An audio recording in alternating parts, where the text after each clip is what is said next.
Dear students, welcome to the class. आज इस class के अंदर हम लोग मेटल के ऊपर की जाने वाली जो स्केलिंग, रस्टिंग या करोजन रेजिस्टेंट प्रोसेस है, उन प्रोसेस के बारे में यहाँ पे सीखने वाले हैं, जिसको कहा जाता है प्रोटेक्टिव कोटिंग्स या प्रोटेक्टिव कोटिंग के नाम से जिनको पहचाना जाता है। सो फर्स्ट हम लोग देखने वाले हैं कि प्रोटेक्टिव कोटिंग्स क्या है। किसी जॉब को हवा, पानी, इनके असर से बचाने के लिए कुछ प्रोसेस जो होते हैं या ट्रीटमेंट जो होते हैं, ये ट्रीटमेंट किए जाते हैं उन जॉब्स के ऊपर जिनकी वजह से हवा और पानी का उनके ऊपर कोई भी असर नहीं हो पाता है। मतलब ही एटमॉस्फेयर का, किसी भी एटमॉस्फेयर का या एटमॉस्फेयर में होने वाले किसी भी चेंजेस का उन मेटल्स के ऊपर कोई भी असर नहीं होता है। और उन्हीं प्रोसेस को क्या कहा जाता है? तो प्रोटेक्टिव कोटिंग्स कहते हैं। कोटिंग्स का मतलब होता है लेयर। एक तरीके से ऐसा लेयर बनाना उन जॉब्स के ऊपर या मेटल्स के ऊपर जिसकी वजह से उनके ऊपर टेम्परेचर में होने वाले किसी भी चेंजेस का कोई भी असर ना हो, या फिर एटमॉस्फेयर में जो भी चेंजेस होंगे उसका किसी भी तरह का असर उन मेटल्स के ऊपर ना हो, तो उनको हम लोग क्या कहते हैं? Protective coatings. मतलब ही क्या है कि ये उन मेटल्स को एटमॉस्फेयर में होने वाले या वातावरण में होने वाले जो भी चेंजेस है, उन सभी चेंजेस से बचा के रखने का काम करते हैं। सो प्रोटेक्टिव कोटिंग जो है, उनको करने के बाद जॉब के ऊपर रस्टिंग, स्केलिंग, कोरोजन ये नहीं होता है। और इसी के साथ में इन कोटिंग्स की वजह से जॉब का जो सरफेस है या उसका लुक जो है, ये भी अच्छा होता है, बढ़िया दिखता है। मतलब उसका लुक अच्छा होता है या देखने के लिए, या उसकी अगर हम लोग देखेंगे तो उसको एक अलग सी चमक मिल जाती है। ये प्रोटेक्टिव कोटिंग का और एक बेनिफिट है। मतलब ये जॉब दिखने के लिए सुंदर दिखती है। जॉब पर प्रोटेक्टिव कोटिंग्स जो है, ये बहुत तरीके से की जाती है। उसके अलग अलग तरीके हैं जिनके जरिए हम लोग प्रोटेक्टिव कोटिंग जो है, ये प्रोटेक्टिव कोटिंग्स करते हैं। सो ये प्रोटेक्टिव कोटिंग्स जो है, इनके अंदर ये प्रोटेक्टिव कोटिंग करने के लिए बहुत सारे मेटल्स का इस्तेमाल किया जाता है, जिनके अंदर बहुत सारी अलग अलग प्रॉपर्टीज है। सो ये जो मेटल्स है जो कि करोजन को या स्केलिंग को या रोस्टिंग को रेजिस्ट करते हैं, उन मेटल्स के बारे में हम लोग जानेंगे कि कौन से मेटल्स है। तो पहला एल्यूमिनियम, उसके बाद duraluminium, duralumin, aluminium, duralumin, stainless steel, copper, lead, nickel, chromium, zinc. ये क्या है? ये करोजन रेजिस्टेंट मटेरियल है। सो कुछ मेटल्स के अंदर इंटरनल प्रॉपर्टी, मतलब एंटी करोजन प्रॉपर्टी जो है, ये बढ़ाने के लिए इन मेटल्स को क्या किया जाता है? दूसरे मेटल के साथ में अलॉय किया जाता है, या बहुत सारे स्टील के साथ में या फेरस मेटल के साथ में इनको क्या करते हैं? अलॉय करते हैं। So because of the alloying, उन प्रोडक्ट के अंदर या जो प्रोडक्ट बनता है या जो मेटल बनता है, उनके अंदर क्या होती है? Inbuilt anti corrosion properties create हो जाती है। और जहां पे ये मेटल्स हम लोग अलॉय नहीं कर सकते, तो वहां पे क्या किया जाता है? इन मेटल का इस्तेमाल करके क्या किया जाता है? उनका एक लेयर या कोट जो है, वो मेटल के ऊपर चढ़ाया जाता है अलग अलग तरीके से। तो वो कौन से तरीके हैं, उनके बारे में भी हम लोग देखेंगे। तो दूसरा जो पॉइंट हम लोगों को देखना है, ये है प्रिपरेशन ऑफ सरफेसेस। प्रिपरेशन मतलब क्या है कि जॉब के ऊपर ये जो ट्रीटमेंट हम लोग करने वाले हैं, जिसके जरिए हम लोग करोशन से उन मेटल के सरफेसेस को या उन मेटल्स को क्या करने वाले हैं? सेव करने वाले हैं, जिनको हम लोग एंटी करोजन ट्रीटमेंट्स बोलते हैं। तो ये ट्रीटमेंट जो है, एंटी करोजन ट्रीटमेंट या प्रोटेक्टिव कोटिंग जो है, ये प्रोटेक्टिव कोटिंग्स करने से पहले कुछ स्टेप्स जो है ये पहले हम लोगों को परफॉर्म करने पड़ते हैं, और उसी को हम लोग क्या कहते हैं, प्रिपरेशन ऑफ सरफेसेस। तो ये हमेशा ध्यान में रखना है कि उन स्टेप्स में से पहली स्टेप्स क्या होती है, तो प्रिपरेशन ऑफ सरफेसेस, सरफेस को प्रिपेयर करना, उन कोटिंग के लायक बनाना कि बाद में हम लोग उसके ऊपर वो प्रोटेक्टिव कोटिंग कर पाए या कर सके। तो सरफेस को ही क्यों प्रिपेयर किया जाता है, ये पहला एक सवाल होता है। तो इसकी वजह यह है कि जब भी कोई भी एटमॉस्फेयर में चेंजेस होते हैं, उन चेंजेस का असर सरफेसेस के ऊपर होता है, ना कि जॉब के इंटरनल स्ट्रक्चर के अंदर डायरेक्टली। पहला असर सरफेसेस के ऊपर होता है। तो इसके लिए सरफेसेस को प्रिपेयर किया जाता है। तो अगर अगर हम लोगों को सरफेसेस को अगर हम लोगों ने करोजन रेजिस्टेंस बना दिया, तो उसका कोई भी असर जो है इंटरनल स्ट्रक्चर के ऊपर आएगा ही नहीं। ये उसका बेनिफिट है। इसीलिए हमेशा सरफेसेस को क्या किया जाता है, इन मेथड के जरिए प्रोटेक्ट किया जाता है। तो किस तरीके से इनको हम लोग प्रोटेक्ट करते हैं? सो मशीन शॉप के अंदर जो भी मेटल की चीज़ें या फेरस मेटल की चीज़ें हम लोग इस्तेमाल में लाते हैं, उनके ऊपर रस्टिंग आती है, मतलब उनको जंग जो है, ये जंग लगता है। तो उनको उससे बचाने के लिए हम लोग क्या करते हैं, प्राइमरी तौर पे उसके ऊपर ग्रीस लगाते हैं या ऑयल लगाते हैं। तो इसका क्या होता है, इसकी वजह से कि अगर हम लोग उसको ठीक तरीके से रख रखाव ना करें, उनको ग्रीस और ऑयल लगाने के बाद उनको कोट करके ना रखें, मतलब उसके ऊपर कोई प्लास्टिक का पेपर लगाया जाए, मतलब प्लास्टिक का कोई पन्ना लगाया जाए और उससे उनको पूरे तरीके से ढक दिया जाए, तो वहाँ पे हम लोग बोल सकते हैं कि ये एक अच्छा तरीका है। लेकिन कितने देर तक आप उसको रख सकते हो, क्योंकि जब भी आप कभी उनको इस्तेमाल में लाओगे, वहाँ पे ऑयल और ग्रीस की वजह से या ऑयलनेस वाले सरफेसेस की वजह से हम लोग कुछ ऑपरेशंस वहाँ पे परफॉर्म नहीं कर पाएंगे। तो वहाँ से हम लोगों को वो ग्रीस ऑयल उनको निकालना पड़ता है और उनको इस्तेमाल में लाना पड़ता है। तो ये भी है। इसके साथ में ग्रीस और ऑयल लगाने से क्या होता है, एटमॉस्फेयर में या हवा में आजू बाजू के जो धूल मिट्टी के पार्टिकल्स उड़ते रहते हैं या अदर कोई पार्टिकल्स होते हैं, वो भी वहां पे जाके चिपक जाते हैं उस ग्रीस या ऑयल के साथ में, तो उसका भी असर होता है। उनको भी हम लोगों को क्या करना पड़ता है, निकालना पड़ता है, अगर उस मेटल का कहीं और जगह पे इस्तेमाल करना हो तो। ये सभी हम लोग बोलेंगे तो एक स्वाभाविक खामियां है, मतलब क्या है, कुछ कमियां है जिसकी वजह से हम लोगों को ऑयल और ग्रीस का इस्तेमाल नहीं करना पड़ता है मेटल को प्रिवेंट करने के लिए। बहुत सारी जगह पे हम लोग ऑयल और ग्रीस नहीं लगाते क्योंकि उसके कुछ डिसएडवांटेजेस है। तो हर जगह पे हम लोग ऑयल और ग्रीस नहीं लगा सकते। मतलब ही क्या है कि प्रोडक्शन के लिए जो मटेरियल हम लोग इस्तेमाल में ला रहे हैं या कोई प्रोडक्ट बनाने के लिए, तो उसके ऊपर ग्रीस और ऑयल नहीं लगा सकते।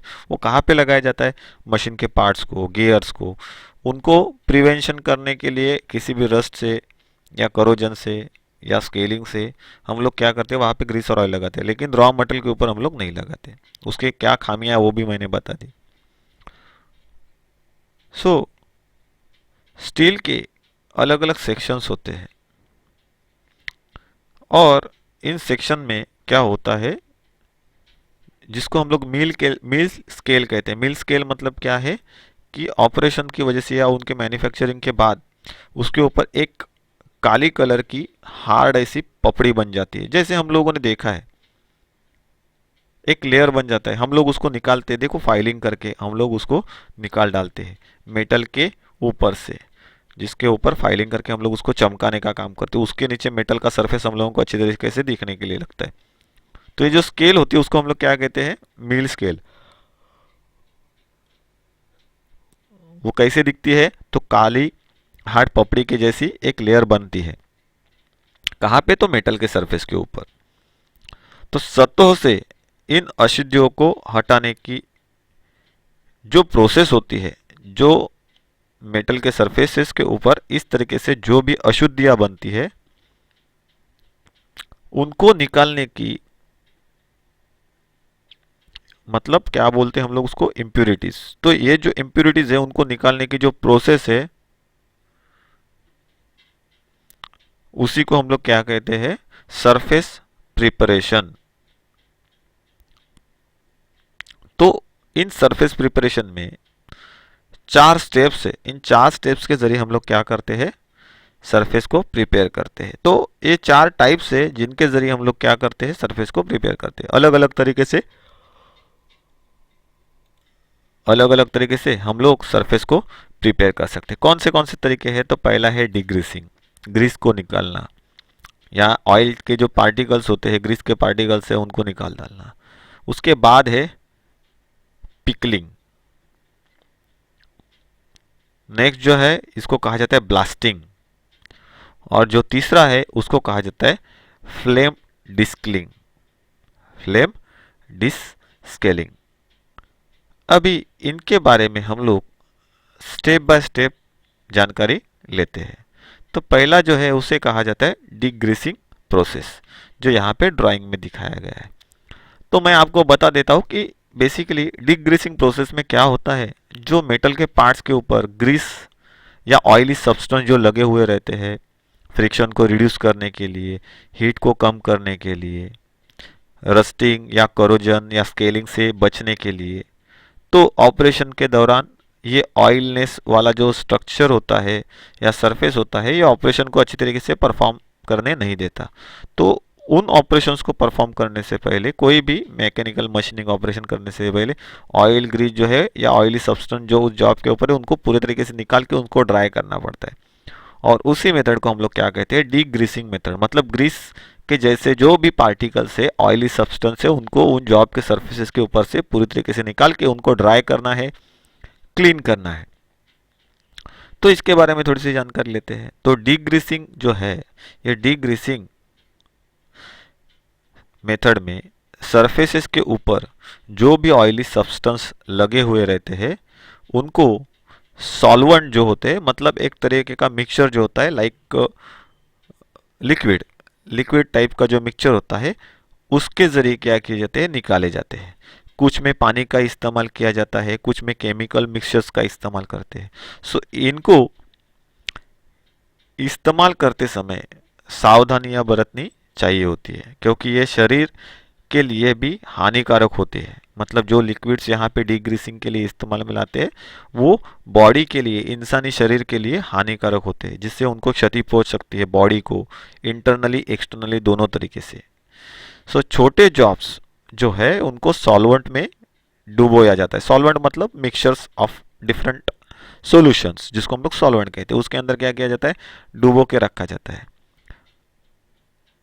तो बड़े जॉब जो होते हैं उनके सरफेस पर क्या करते हैं, जो सॉल्वेंट होता है या सॉल्यूशन होता है उसको लगा दिया जाता है। मतलब छोटे जॉब सॉल्वेंट में डूबे होते हैं, बड़े जॉब के लिए क्या किया जाता है, उनको धो नहीं सकते सॉल्वेंट से, तो उसको क्या करते हैं, सॉल्वेंट उन जगहों पे लगाया जाता है जहाँ पे पार्ट्स के ऊपर ऑपरेशन करना है और जहाँ से हम लोगों को उसको ऑयल और ग्रीस मुक्त कर देना है, तो वहाँ पे वो सोल्यूशन लगाया जाता है, जिसको हम लोग सॉल्वेंट कहते हैं। सो डिग्रीसिंग के जो सॉल्वेंट होते हैं, ये आगे हम लोगों ने दिए, जैसे कि स्पिरिट है। स्पिरिट में वाइट स्पिरिट का इस्तेमाल किया जाता है, जो कि ऑयल और ग्रीस के जो भी पार्टिकल्स इनको पूरी तरीके से निकाल सकता है। उसके बाद दूसरा है ट्राइक्लोरो इथाइलिन, जिसका इस्तेमाल करके हम लोग क्या कर सकते हैं, ऑयल और ग्रीस को निकाल सकते हैं। इसके बाद कार्बन टेट्राक्लोराइड, इसके बारे में तो हम लोगों ने बहुत बार जानकारी की है, जिसका इस्तेमाल मोस्ट ऑफ ऑल सरफेसेस को क्लीन करने के लिए किया जाता है, या जॉब्स को नॉन डस्ट और ऑयली जो सब्सटेंस होते हैं उनके जो पार्टिकल्स है वो वहाँ से निकाले जाते हैं, जिसके लिए कार्बन टेट्राक्लोराइड सबसे ज़्यादा इस्तेमाल में लाया जाता है। ज़्यादा इंडस्ट्री में सबसे ज़्यादा इसका इस्तेमाल करते हैं। तो इसके बारे में भी हम लोगों ने जानकारी ली है। तो डीग्रीसिंग मेथड क्या है, ये हम लोगों ने देख लिया। उसके बाद जो मेथड है उसको कहा जाता है पिकलिंग मेथड। पिकलिंग मेथड के अंदर जो सरफेसेस है, उन सरफेसेस को क्लीन करने के लिए या साफ करने के लिए डिफरेंट टाइप्स के जो क्षार होते हैं, जिनको अल्कलाइन कहा जाता है, क्षार का मतलब होता है अल्कलाइंस, उन क्षार का, या फिर अगर हम लोग बोलेंगे तो एसिड्स का, एसिड्स मतलब आम्ल जिसको हम लोग कहते हैं, तो एसिड्स का इस्तेमाल किया जाता है। मतलब अल्कलाइन और एसिड मतलब क्षार या आम्ल, इनका इस्तेमाल किया जाता है। जनरली स्टील के लिए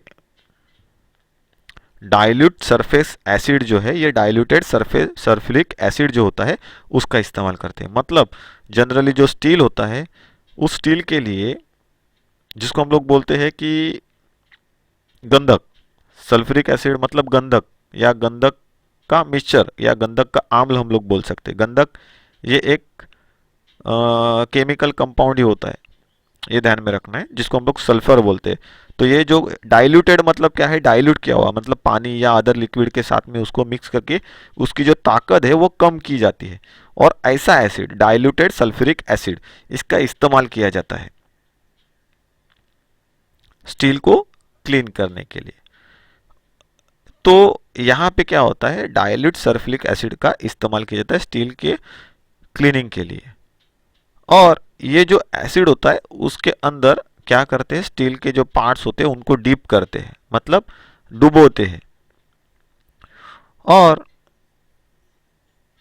जब ये डीपिंग एक पर्टिकुलर टाइम तक हो जाए या समय तक हो जाए, उसके बाद जॉब को क्या किया जाता है, निकाला जाता है और उसको लाइम वाटर जो होता है, मतलब चूने का पानी जो होता है वो लाइम वाटर में डुबो दिया जाता है। उसको डुबाने के बाद वो क्या हो जाता है, न्यूट्रलाइज हो जाता है, मतलब उसके ऊपर के जो भी केमिकल कंपाउंड है वो पूरी तरीके से वहां से हट जाते हैं, जैसा कि हम लोगों ने यहाँ पे इस फिगर के अंदर देखा। तो इसके अंदर यहाँ पे पहले डुबोते हैं पिकल टैंक के अंदर, उसके बाद निकाल के यहाँ पे रेंस टैंक के अंदर उसको डुबाते हैं, जहाँ पे पानी होता है या लाइम वाटर होता है उसके अंदर डुबा के उसको क्या किया जाता है, क्लीन किया जाता है। इसके बाद ये दो प्रोसेस के बाद जो नेक्स्ट प्रोसेस हम लोगों को देखनी है उसे कहा जाता है ब्लास्टिंग। ब्लास्टिंग प्रोसेस मोस्टली हम लोग यूट्यूब चैनल्स में देखते हैं या फेसबुक में देखते हैं, हमारे यहाँ पे भी है इंस्टीट्यूट में ब्लास्टिंग प्रोसेस। ब्लास्टिंग प्रोसेस में क्या किया जाता है, तो ब्लास्ट करते हैं। क्या ब्लास्ट होता है यहाँ पे, तो जो सैंड होती है स्पेशल टाइप की सैंड उसका इस्तेमाल करते हैं, या फिर मेटल के जो बॉल्स होते हैं उनका इस्तेमाल करते हैं, जो कि यहाँ पे दिखाया है। तो यहाँ पे ये ब्लास्टिंग चेम्बर है, ब्लास्टिंग चेम्बर जिसको कहा जाता है। इस ब्लास्टिंग चेम्बर में या इस मेथड में क्या होता है, सरफेस के ऊपर जो भी रस्टिंग होती है या अदर कोई स्केलिंग होती है उसको पूरे तरीके से हटा दिया जाता है।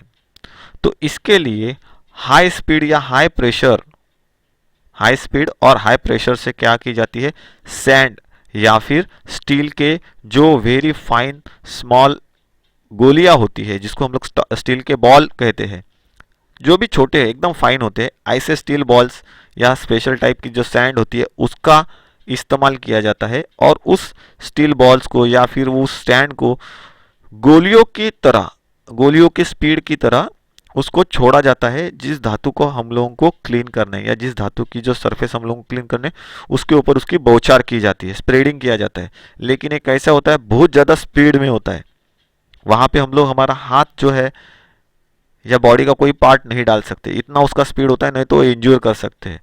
तो इतने स्पीड से ये पार्टिकल जब किसी मेटल के सरफेस के ऊपर स्ट्राइक करते हैं तो वहाँ पे जो स्केलिंग किया हुआ पार्ट होता है या स्केलिंग हुआ रहता है या लेयर रहता है स्केल का, उसको पूरी तरीके से स्ट्राइक करके वो निकाल देती है और उसको थोड़ा सा चमकदार बनाती है। मतलब ही मेटल का सरफेस जो है ये उभर के बाहर आता है इस मेथड की वजह से। सो ये जो बौछार होती है या स्प्रेडिंग होता है, वो स्प्रेडिंग करने के लिए, बौछार करने के लिए किसका इस्तेमाल किया जाता है, मोस्टली एयर का इस्तेमाल होता है। हाई प्रेशराइज एयर का वहाँ पे इस्तेमाल होता है, या फिर अगर हम लोग बात करेंगे तो कुछ जगहों पे वहाँ पे गैसेस का इस्तेमाल किया जाता है। और इसके लिए जो चीज़ इस्तेमाल में आती है उसको कहा जाता है ब्लास्ट गन। इसको हम लोग क्या कहते हैं, ब्लास्ट गन। जैसे ये बंदा यहाँ पे दिखाया है जिसने पीपीई सूट पहना है, क्योंकि इसके लिए पीपीई सूट पहनना ज़रूरी होता है। और इसके अंदर एक टैंक होती है जहाँ से हाई प्रेशराइज एब्रेसिव पार्टिकल्स निकलते हैं, इस गन के अंदर से बाहर आते हैं। आपको उसको एम करना है, जिस जॉब को क्लीन करना है, उस जिस जॉब का सरफेस क्लीन करना है उसके ऊपर एम करना है और उसको ऑन करना है। ऑन होने के बाद ऑटोमेटिकली क्या होगा, वहाँ से जो रस्टिंग या स्केलिंग किया हुआ सेक्शन है वो पूरी तरीके से हटा दिया जाएगा। ये कौन से इसमें होता है, तो ये हाई स्पीड जेट होता है जिसके थ्रू ये ब्लास्टिंग की जाती है। तो ये सैंड होती है, ये एक टाइप्स के एब्रेसिव पार्टिकल्स होते हैं, वेरी एब्रेसिव फाइन पार्टिकल्स होते हैं। सो ये एक चेम्बर के अंदर की जाती है, क्योंकि ये जो धूल होती है ये हमारे बॉडी के लिए भी बहुत डेंजरस होती है, तो इसके लिए पीपीई सूट जो है वो पहनना पड़ता है और फिर ये काम जो होता है परफॉर्म होता है। यहाँ पे एक रिकवरी होती है, तो रिकवरी होपर जो होता है उसके अंदर ये चला जाता है, जैसे घर में हमारे लिए होता है जो भी स्टीम निकलती है उसको बाहर निकालने के लिए चिमनी बनाई जाती है इंडस्ट्री में, वैसे ही इन हेवी मेटल पार्टिकल्स को नीचे गिरने के बाद कलेक्ट करके वापस यूज में लाने के लिए क्या किया जाता है, एक कलेक्टिंग चेंबर होता है जो यहाँ से कलेक्ट करता है नीचे गिरने वाले पार्टिकल्स को और वापस उस चेंबर में भेजता है नेक्स्ट प्रोसेस के लिए। तो इस तरीके से ये यहाँ पे जो है ये चेंबर दिखाया गया है, ब्लास्टिंग चेंबर जिसको हम लोग कहते हैं या एंटी डस्ट चेंबर जो कहते हैं। इसके अंदर धूल मिट्टी नहीं आनी चाहिए, इसके लिए भी प्रिकॉशन ली हुई रहती है। तो इसके अंदर ब्लास्टिक गन के जरिए इस तरीके से जो है ऑपरेशन किया जाता है। तो ब्लास्टिंग मेथड क्या है ये हम लोगों ने देखा, इसके जरिए किस तरीके से सैंड या स्मॉल मेटेलिक बॉल्स का इस्तेमाल करके स्ट्राइक करके हम लोग क्या करते हैं उसके ऊपर का स्केल या रस्ट जो है या करोजन का जो लेयर है वो पूरी तरीके से निकाल डालते हैं। तो ये एक प्रोसेस है जिसके ज़रिए हम लोग क्या करते हैं, मेटल के सरफेसेस को प्रिपेयर करते हैं। उसके बाद जो है उसको कहा जाता है फ्लेम डिस्किलिंग। फ्लेम डिस्किलिंग तो यहाँ पे वो प्रोसेस दिखाई गई है, यहाँ पे दिखाई गई है। ये तो छोटे पैमाने मतलब क्या है, एक नोजल के जरिए फ्लेम को क्या किया जाता है, जो धातु हम लोगों का या जिस धातु का या मेटल का सरफेस या जो आपका सरफेस हम लोगों को क्लीन करना है उसके ऊपर क्या की जाती है, फ्लेम छोड़ी जाती है। तो अगर हम लोग फ्लेम डिस्किलिंग की बात करें तो स्टील का स्टॉक जो होता है या सरफेस जो होता है उसके ऊपर जो भी हम लोगों को मेटल, मैं पहले ही बोला है कि मेटल की मिल स्केल होती है, मेटल के ऊपर मिल स्केल बनती है। मिलिंग मतलब क्या है, वो ऑपरेशन से या उसको प्रोडक्ट को बनाते समय, रॉ प्रोडक्ट या रॉ मटेरियल को बनाते समय क्या होते हैं उसके ऊपर एक जो भी ऑपरेशन होते हैं उसकी वजह से वहाँ पे क्या होती है, एक काले कलर की एक पपड़ी जमा हो जाती है। काले कलर की, काले मतलब ब्लैक एंड ब्लू टाइप एक वो पपड़ी जमा हो जाती है। हम लोग उसको ही क्या कहते हैं, मिल स्केल कहते हैं। उसको निकालना पड़ता है, मतलब एक प्रकार की वो कैविटी है। और उसको हटाने के लिए क्या किया जाता है, उसकी सतह जो है या सरफेस जो है उसको ऑक्सी एसिटिलीन गैस का जो टॉर्च है, जैसे यहाँ पे ड्राइंग में दिखाया गया है कि टॉर्च को किस तरीके से चलाया गया है, यहाँ पे वो दिखाया गया है। तो उसको क्या किया जाता है, oxy acetylene torch, gas torch के द्वारा क्या करते हैं, सरफेसेस को गर्म करते हैं। इससे जो स्केल है उसका थर्मल एक्सपांशन होता है, मतलब वो फैल जाती है। थर्मल एक्सपांशन मतलब फैलना, गर्मी की वजह से मेटल जैसे फैलते हैं वैसे ही सरफेस के ऊपर जो पपड़ी बनी हुई रहती है वो पपड़ी क्या हो जाती है या लेयर क्या हो जाती है, फैल जाती है। और ये पपड़ी फैलते समय मेटल के सरफेस से अलग हो जाती है, उसके साथ में वो फटती है, उसके अंदर दरार आती है। तो ये जो प्रोसेस है, ये दरार आने के बाद क्या किया जाता है, उसको वायर ब्रश से क्लीन किया जाता है, तो ऑटोमेटिकली ये बाजू में हट जाती है। और इसके साथ में अगर जहाँ पे रस्ट लगा हुआ है, ये रस्ट भी क्या है, जैसे ही आप हीटिंग करने जाओगे तो हीटिंग करते समय ये रस्ट भी इस मेथड में अलग हो जाता है, क्योंकि आप यहाँ पे नॉर्मली उसको सरफेस को गर्म नहीं करते हैं तो वायर ब्रश से उसको क्या करते हैं, क्लीन करने का कोशिश भी करते हैं, जिसकी वजह से रस्ट जो है वो रस्ट भी उसके साथ में अलग हो जाता है, वो आपका सरफेस जो है ये क्लीन हो जाता है आगे के प्रोसेस के लिए। तो इस तरीके से हम लोगों ने ये चारों जो टाइप्स है उन चारों टाइप्स के बारे में जानकारी हासिल की। प्रिपरेशन ऑफ सरफेस किस तरीके से होता है, तो डिग्रीसिंग क्या है, पिकलिंग क्या है, ब्लास्टिंग क्या है, उसके बाद फ्लेम डिस्किलिंग क्या है। इन तरीके से हम लोग क्या करते हैं, सरफेस को प्रिपेयर करते हैं। सरफेस को प्रिपेयर करने के बाद मेन इंपॉर्टेंट चीज क्या होती है कि उसको वर्क फ्री और रस्ट फ्री हम लोगों को उसको बनाना है उन सरफेसेस को। तो ये किस तरीके से होता है या कौन सी चीज़ें हैं जिनके थ्रू हम लोग इन प्रोसेसेस को परफॉर्म करते हैं, कौन सी चीज़ों का ध्यान रखना पड़ता है। ये करोजन रेजिस्टेंस जो कोटिंग्स होती है वो प्रोवाइड करने से पहले हम लोगों को किस किस चीज़ का ध्यान रखना पड़ता है, तो उसके बारे में हम लोग थोड़ी सी जानकारी हासिल करते हैं। So importance of keeping the work free from rust and corrosion. किसी भी जॉब को कोरोजन और रस्ट से बचाने के जो तरीके हैं उनमें किन बातों का ध्यान रखा जाता है। सो मेटल जो है, इन मेटल्स के ऊपर बहुत सारे प्रोसेस जो है ये प्रोसेस वर्क करते हैं। सो ये होते समय उनके ऊपर धूल, मिट्टी, रस्टिंग, इनसे जो भी प्रोडक्ट क्रिएट होते हैं उनकी वजह से उन सरफेसेस के अंदर दोष, मतलब क्या है, डिफिशियंसी क्रिएट हो जाती है। उन डिफिशियंसी से बचने के लिए उन जॉब्स को या उनके सरफेसेस को हम लोगों को क्या करना पड़ता है, प्रिवेंट करना पड़ता है, सुरक्षित करना पड़ता है, या उनको सुरक्षित करने की ज़रूरत होती है।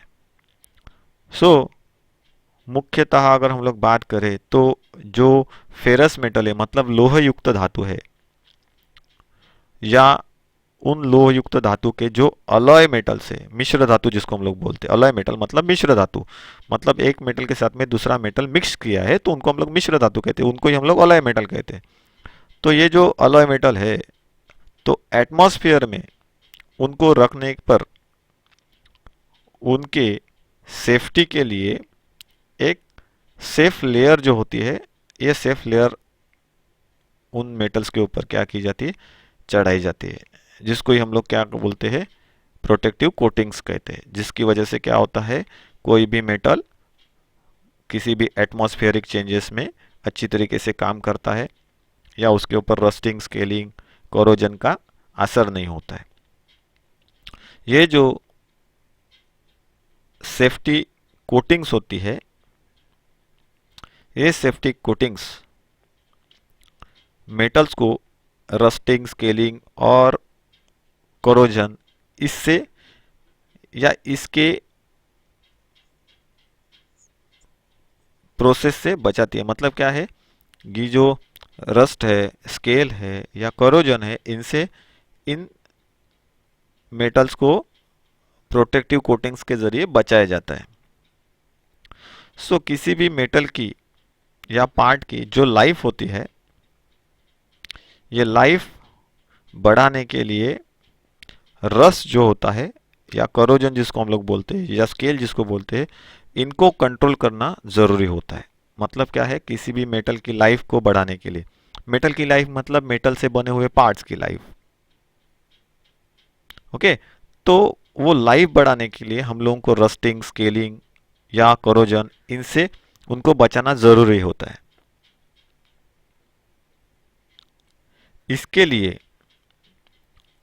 अलग अलग तरह की या अलग अलग टाइप्स की एंटी कोरोजन ट्रीटमेंट जो होती है या एंटी रस्टिंग ट्रीटमेंट जो होती है, एंटी रस्टिंग ट्रीटमेंट्स, उन एंटी रस्टिंग ट्रीटमेंट्स का, एंटी कोरोजन ट्रीटमेंट का क्या किया जाता है, इस्तेमाल किया जाता है इंडस्ट्री में। और जब उन ट्रीटमेंट के ज़रिए मेटल पे एक प्रोटेक्टिव कोटिंग्स की जाती है, तो किस तरीके से या क्या ध्यान में रखना पड़ता है या किन बातों के ऊपर ध्यान देना चाहिए जब भी हम लोग इस तरीके से कोई प्रोटेक्टिव कोटिंग्स जॉब के ऊपर करते हैं। तो एक, कौन सा मेटल है, कौन से एटमॉस्फेयर में वो वर्क करने वाला है, कितने टेम्परेचर पे वो काम करने वाला है, जैसे type of metal, atmosphere, application of metal, ये सभी ध्यान में रखना ज़रूरी है। मतलब मेटल कौन सा है, कहाँ पे वो वर्क में आने वाला है, कितने टेम्परेचर में काम करने वाला है, उसको कितने स्पीड में या वहाँ पे कितनी हीट जनरेट होने वाली है। सो ये सभी चीज़ें वहाँ पे ध्यान में रख के ही उन प्रोटेक्टिव कोटिंग्स को वहाँ पे क्या किया जाता है, अप्लाई किया जाता है। तो हर एक जॉब के लिए या हर एक पार्ट के लिए प्रोटेक्टिव कोटिंग सिमिलर नहीं हो सकती है, वो उसके यूज के हिसाब से, एटमॉस्फेयर के हिसाब से, टेम्परेचर के हिसाब से अलग अलग हो सकती है।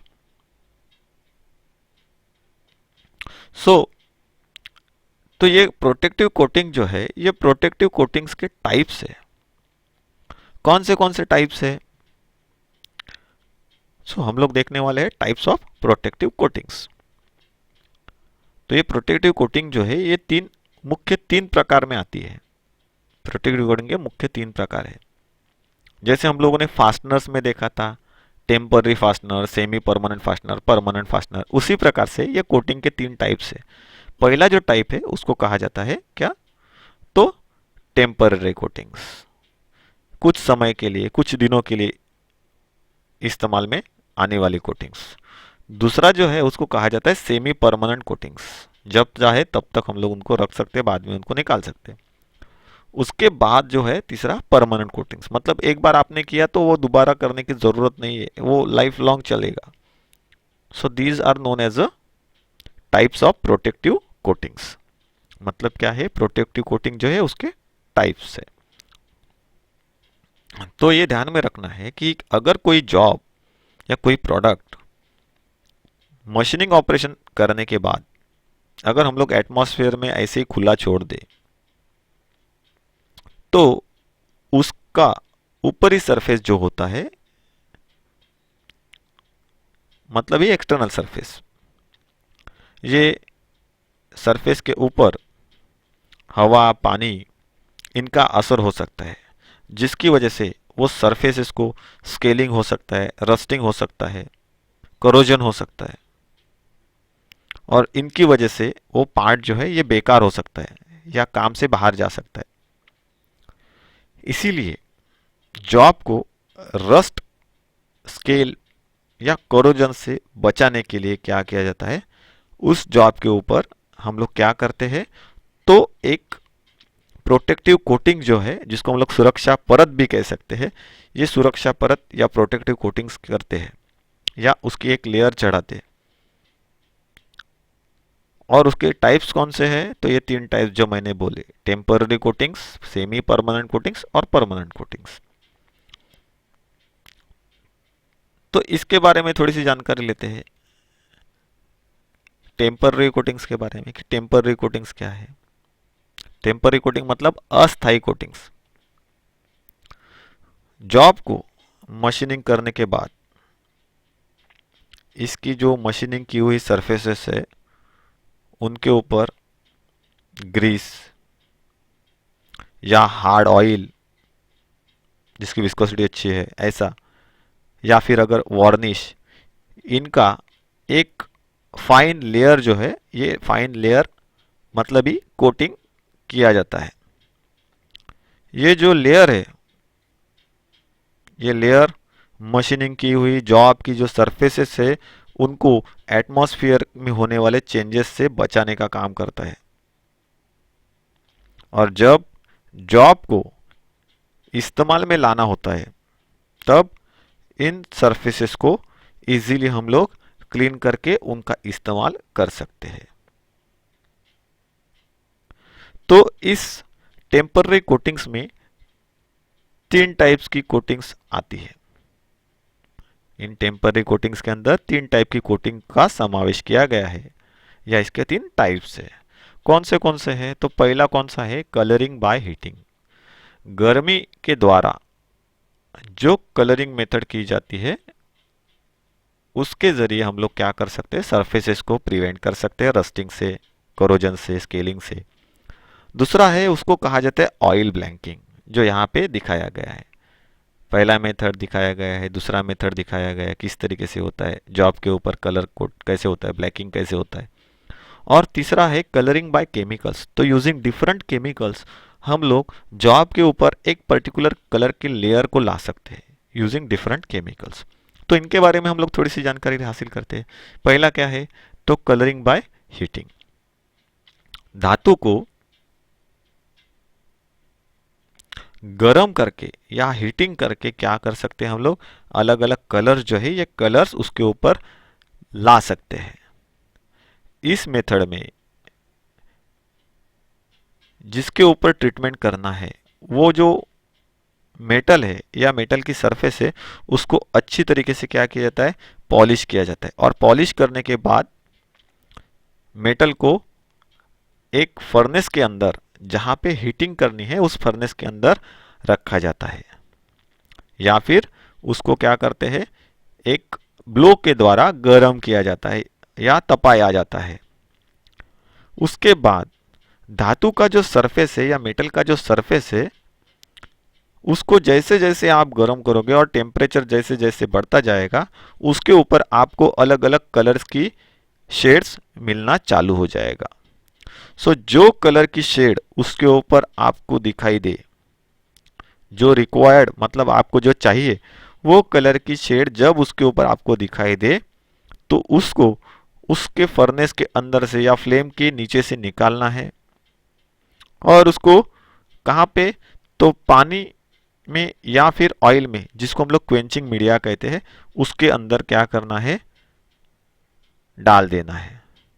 और उसके बाद धातु का जो सरफेस है या मेटल का जो सरफेस है, उसको चिजल के जरिए क्या करना है, रगड़ना है। मतलब स्क्रैचिंग करना है, चिजल के जरिए उसको क्या करना है, थोड़ा सा रगड़ना है। तो उसके ऊपर आपको जो रिक्वायर्ड कलर है, ये कलर आया हुआ मिलेगा। तो उसका ये चार्ट यहाँ पे दिया गया है कि फर्नेस के अंदर हम लोगों को कितने डिग्री में कौन से कलर्स मिलते हैं। उसके बाद जो नेक्स्ट है, उसको क्या कहा जाता है, oil blacking. Oil blacking method के अंदर क्या होता है, जो यहाँ पे दी है सेकंड प्रोसेस जो हम लोगों को देखनी है, ये मेथड्स इस डायग्राम को इंडिकेट कर रही है। इस चित्र में देखिए बिफोर और आफ्टर करके दिखाया गया है। तो ये जो ऑयल ब्लैकिंग मेथड है, इसके अंदर जो फेरस मेटल होते हैं, लोह धातु जिसको हम लोग बोलते हैं, उसके जो सरफेस है, उस सरफेस को क्या किया जाता है, पूरे तरीके से ब्लैक किया जाता है, काले रंग में उसको कन्वर्ट करते हैं उन सरफेसेस को। इसके लिए क्या करते हैं, सबसे पहले जो धातु हम लोगों को प्रोटेक्टिव करना है, प्रयास जिसके सरफेस को हम लोगों को प्रोटेक्ट करना है, उसको सबसे पहले क्या किया जाता है, उसे सरफेस को अच्छी तरीके से क्लीन किया जाता है। उसके बाद उस सरफेस के ऊपर ऑयल का एक हेवी लेयर बनाया जाता है, मतलब ग्रीस या ऑयल का एक अच्छा लेयर बनाया जाता है, थिकर ऑयल का। उसके बाद जो मेटल है, उस मेटल को 150 डिग्री से 175 डिग्री सेंटीग्रेड तक क्या करते हैं, 5 से 8 मिनट तक फर्नेस के अंदर गर्म करते हैं। इसकी वजह से जो फेरस मेटल है या लोह धातु है, उसके सरफेस के ऊपर एक ब्लैक कलर की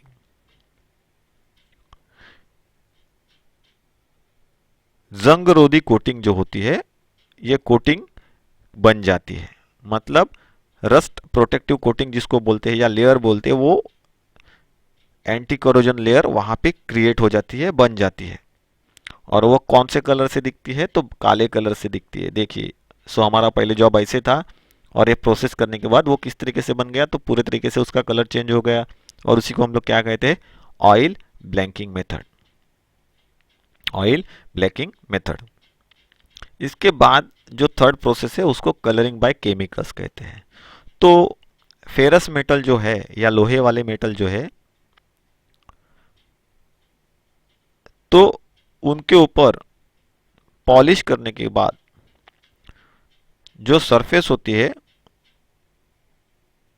उन सरफेसेस को कुछ केमिकल्स का इस्तेमाल करके भी कलर दिया जाता है। ये किस तरीके से होता है, तो उसको हम लोग देखते हैं। जैसे कि मैंने पहले बोला है कि इसमें हम लोगों को कौन से एग्जाम्पल के तौर पे यहाँ पे दिखे हुए हैं, जैसे कि ब्लू ब्लैक कलर मिलता है, ब्लू और ब्लैक कलर का कॉम्बिनेशन मिलता है, या फिर ब्राउन कलर का कॉम्बिनेशन मिलता है, या फिर ब्रॉन्ज जो होता है वो ब्रॉन्ज कलर का कॉम्बिनेशन मिलता है। कैसे मिलते हैं, तो उसके बारे में हम लोग देखते हैं। तो केमिकल मिक्सचर्स कैसे होता है, तो बात करते हैं हम लोग ब्लू और ब्लैक कलर की। तो इसके अंदर जो प्रोसेस कैसे होती है, तो 16 पार्ट जो होते हैं इसके अंदर, 16 पार्ट, जिसको केमिकल पीटर सॉल्यूशन के नाम से जाना जाता है। तो ये केमिकल पीटर के 16 पार्ट्स का इस्तेमाल किया जाता है। इसके साथ में मैंगनीज ऑक्साइड उसके साथ में मिलाया जाता है। और जो मिक्सचर्स होता है, इस मिक्सचर को क्या किया जाता है, 400 डिग्री सेंटीग्रेड टेम्परेचर तक गर्म किया जाता है। और ये गर्म होने के बाद जो भी क्लीन किया हुआ सरफेस है या जॉब है, उस जॉब को उसके अंदर, उस सॉल्यूशन के अंदर क्या करते हैं, डुबोया जाता है। और उसको रखने के बाद उसको उसी में ठंडा होने के लिए छोड़ दिया जाता है, तो उसके ऊपर ब्लू और ब्लैक कलर की शेड जो है, ये ब्लू ब्लैक कलर की शेड बन जाती है। और इस तरीके से जॉब के अंदर एंटी करोसिव प्रॉपर्टीज क्रिएट हो जाती है। उसके बाद नेक्स्ट जो है ये ब्राउन कलर। ये ब्राउन कलर किस तरीके से दिया जाता है? सो जो जॉब है, उस जॉब को या मेटल को अमोनिया के अंदर डुबोया जाता है, मतलब डिपिंग करते हैं, अमोनिया जो होता है उसके अंदर डीप करते हैं, और नॉर्मल एयर में या खुली हवा में हम लोग क्या करते हैं, उसको सुखाते हैं।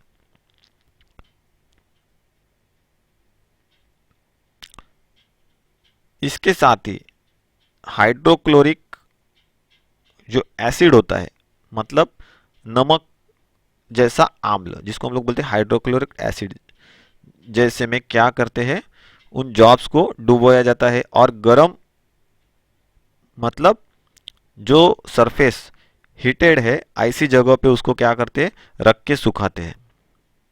या कुछ जगह पे गैलिक एसिड के अंदर भी जॉब को डुबाया जाता है, और जो कलर रिक्वायर्ड है वो कलर मिलने के बाद ही उसको उस गैलिक एसिड के टब में से बाहर निकाला जाता है, और इस तरीके से जॉब्स को ब्राउन कलर जो है, ये ब्राउन कलर मिल जाता है। ये मेथड है जिसके जरिए हम लोग, ये केमिकल मेथड है जिसके जरिए हम लोग क्या कर सकते हैं, ब्राउन कलर पा सकते हैं। उसके बाद है ब्रॉन्ज कलर। ब्रॉन्ज कलर को पाने के लिए क्या किया जाता है, तो जो जॉब है या सरफेसेस है, उन सरफेसेस को क्या किया जाता है, थोड़ा सा गर्म किया जाता है, हीटिंग करते हैं उसको और गर्म करते हैं। उसके बाद उसके ऊपर एंटीमनी क्लोराइड जो सॉल्यूशन होता है, ये एंटीमनी क्लोराइड का सॉल्यूशन का एक लेयर लगाया जाता है, और ये लेयर लगाने के बाद जब उस जॉब के ऊपर रिक्वायर्ड कलर आ जाता है, जैसे कि वो ब्रॉन्ज कलर पा लेता है, तो इस सॉल्यूशन लगा हुआ जितना भी सरफेस है उसको क्या करते हैं, पोंछ दिया जाता है, क्लीन किया जाता है और सुखा दिया जाता है। सो ये ध्यान में रखना है, ये जो केमिकल प्रोसेस है हम लोगों ने जो देखे, तो यहाँ पे इस्तेमाल में आने वाले जितने भी केमिकल प्रोसेस है उनको परफॉर्म करते समय हम लोगों को सावधानियां बरतनी ज़रूरी है, क्योंकि ये इतने हार्मफुल केमिकल्स है कि अगर इसका 1% आपके बॉडी के अंदर इनहेल हो जाए, मतलब आप सांस के जरिए उसको अंदर लो या मुंह के जरिए उसको इनहेल करो, तो फिर क्या होगा, तो अंदर लेने के बाद ऑटोमेटिकली उसका आपके बॉडी के ऊपर असर होने वाला है। सो इसीलिए आपको प्रोटेक्टिव इक्विपमेंट इस्तेमाल करके ही आपको क्या करना है, इन प्रोसेसेस को परफॉर्म करना है।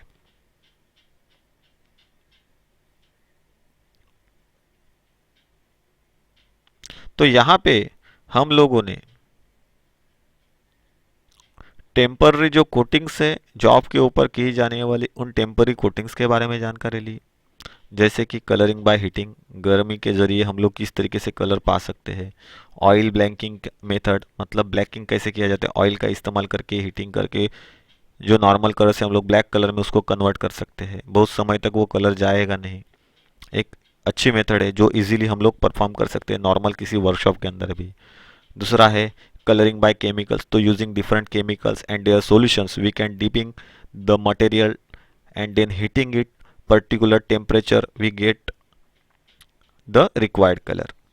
सो ये चीज़ है जिसकी वजह से हम लोग क्या कर सकते हैं, टेम्पररी टाइप्स की कोटिंग जो है ये जो आपके सरफेस के ऊपर दे सकते हैं। लेकिन ये कैसी रहती है, अस्थाई कोटिंग्स रहती है, स्थायी नहीं होती। अस्थाई का मतलब क्या है, टेम्पररी, मतलब कुछ समय तक ही ये रहने वाली है, उसके बाद ये जो कोटिंग्स है या उनके ज़रिए मिलने वाला जो सरफेस के ऊपर कलर है, ये कलर और कोट निकल के जाने वाला है।